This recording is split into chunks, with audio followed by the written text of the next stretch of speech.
Bruce B. with We Are Change Colorado here, and it's a beautiful day, and what an honor. Rising Appalachia gets to play their first time at Red Rocks tomorrow, and I'm with Leah Song.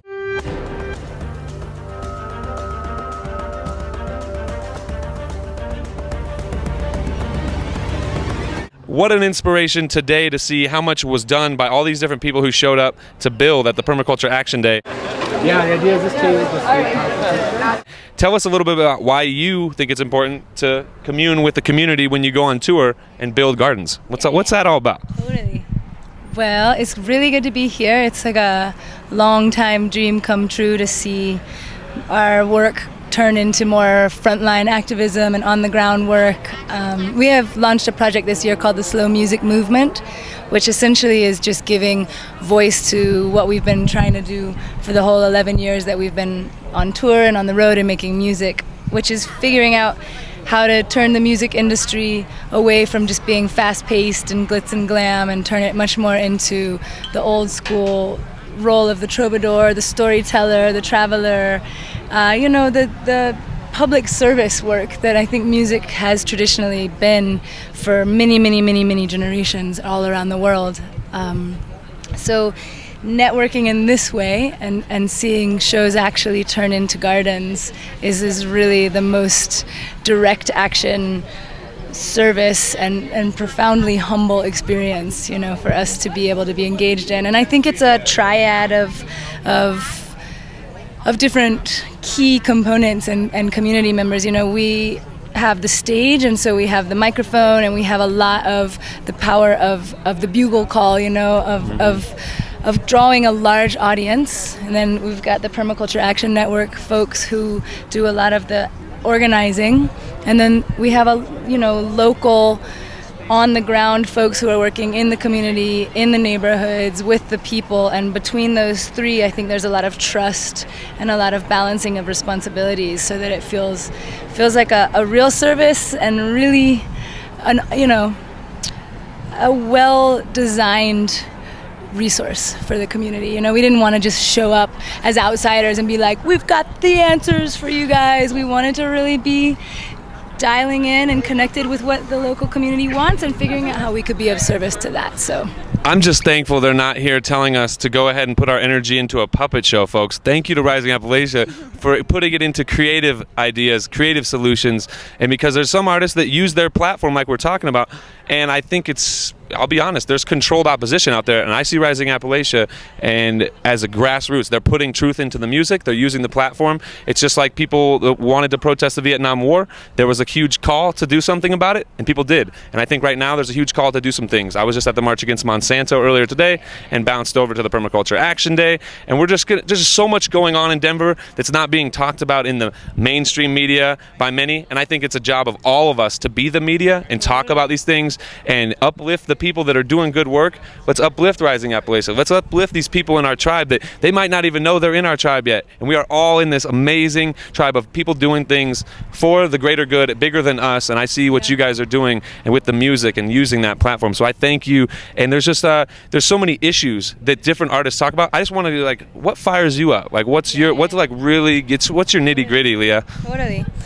Well, I think between our whole crew, there's a lot of different paths of activism. I personally am really deeply involved and affected by the prison industrial complex in this country, and we released a song this year in dedication to solving and really taking that issue on as a personal and individual responsibility. I think the United States has more of its own citizens behind bars per capita than anywhere else in the world, and that's, to me, far beyond a conspiracy theory. It's an atrocity, it's an insult, it's an offense to our young people, to our public school system, to our working force, to our actual intact community, and it's usually very, very deeply tied to privilege, classism, racism, sexism, and those are the isms that are still we're struggling with as a culture. So, it's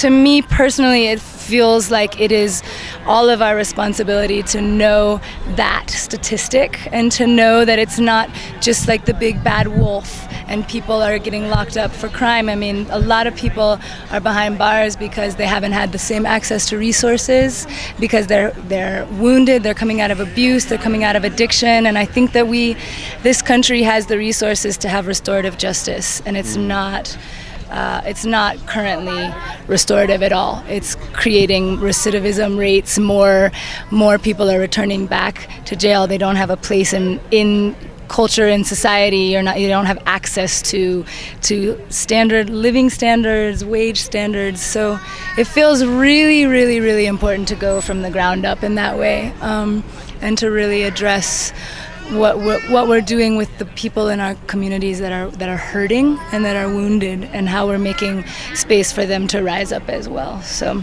wow. Now, I appreciate having sometimes a plan to interview someone and ask them certain things, but I also, and more likely than not, love to keep it spontaneous.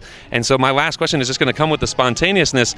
It really is pleasing to hear you say restorative justice. There was just a workshop for 4 days out at Sunrise Ranch, and it was a unitive justice workshop with Sylvia Clute. She's 28 years in the trial, doing trials as a lawyer, and she kind of was like, I can't be in the system anymore, and she's starting unitive justice circles to heal the wounds that are really causing people to continue to have more conflict with the state through committing crimes and a lot of these codes. And so I'm not really trying to put myself in an ism or an ist, but I've been really relating with the principles of anarchy lately, where I am the sovereign king, you are the sovereign queen, we rule ourselves. As long as we follow the golden rule of treating ourselves with respect, treating the people around us with respect that we would want of ourselves, then there's no problems. We don't need different codes to tell us that our weeds can't be this long or that we need this and this. What do you think of the principles of anarchy? Are you willing to say? I feel you. I feel you got it going on, but I don't even like to say I'm an anarchist, because who am I, and who am I to identify as anything? I'm just a human being. Sounds like there's something going on. We're about to start it going on. Anarchy. Are you anarchy in Denver? What do you think? Well, okay. I mean, that's a good nuanced question. I don't know if I think that we can all be left just to our own devices. I do think there's some power to benevolent leadership, but I don't exactly know how I would create an ideal blueprint. I think that there could be a much more distributed relationship to power than we have access to, and so I probably swing somewhere in the middle of the two extremes. I would like to see distribution of power, distribution of wealth, distribution of resources really handled much more equally. It's hard to trust these like mask people to do that for us. We would like to. Yeah. So it's like, I think really what comes down to is, like I said, is the solution of you creating and leaving people with creative solutions rather than kind of leading them into a dead end solution a lot of times. So I thank you once again. Anything else you got to say about getting to play Red Rocks for your first time? That's exciting. Yeah. Well, we've never been to Red Rocks, and so that really helps us out. We don't have any idea what we're up for. No pressure. We're not even all that nervous, probably until we show up and see it. So that's helpful. It's nice to not really know what we're doing until we arrive. We're excited. Hope everyone shows up. It's really been amazing to have these action days. We've had a few now before our Jazz Fest show, which was also a big inspiration, and before Red Rocks. It feels like this is the real work and tomorrow's the after party. So awesome. I'm excited about that, and being able to show up with all the folks that have been working together and then sort of dance together. And then lastly, I would say, on the power dynamic, that I'm really excited to see folks working locally and local solutions, and to me that feels like an absolute pillar to successful community activism is figuring out not what blanket system works for everyone, but doing things like this and having the folks that are from a place and living in a place and have claimed a place to show up and work together, rub elbows, learn what's going on. And it's really a structure that I believe deeply in, and I love to witness it in action. So it's good to be here, seeing it and in awe of it, really. Colorado's the place to be, my friends. Even if you can just come out here and experience Red Rocks, you might want to join the massive people coming out here. And maybe it's these laws changing, or maybe it's just this weather. Maybe it's the beautiful artists that we get to see. So many amazing people coming through, and I'm thankful to share this with the We Are Change Colorado viewers and everybody out there. You are who we're counting on to take action, and so it's about what we do with our energy and where we point our focus and what we're doing for the generations to follow us. And I think it's a big call to action right now. Here from Denver with Rising Appalachia, Leah Song. Thank you so much. Yeah, thank you. Awesome. Appreciate Thanks a lot, guys. it. Nice. All right.